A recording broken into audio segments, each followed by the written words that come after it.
បាទនេះជាទីតាំងកំពង់ដល់ស្រុកសំបូរខេត្តក្រចេះឆ្លងមកភូមិយាវឃុំកំពង់ចាមស្រុកសំបូរបាទយ៉ាងទេសភាពមួយនេះគឺមានភាពស្រស់ត្រកាលគឺជាទន្លេមេគង្គរបស់យើងចឹងបងប្អូនទាំងអស់គ្នាជាទីគោរពរាប់អានបើសិនជាចូលចិត្តវីដេអូឬជាវីដេអូខ្លីៗនេះសូមជួយ like ជួយ share ជួយឲ្យកម្លាំងចិត្តម្នាក់មួយបាទហើយក៏សូមអរគុណចំពោះការទស្សនានៅទស្សនវិជ្ជា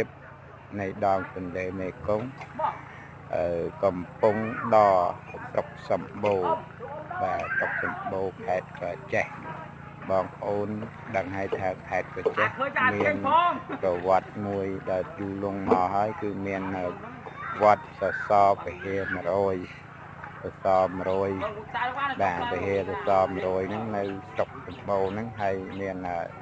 គេហៅថាចេតិយគុំឈូក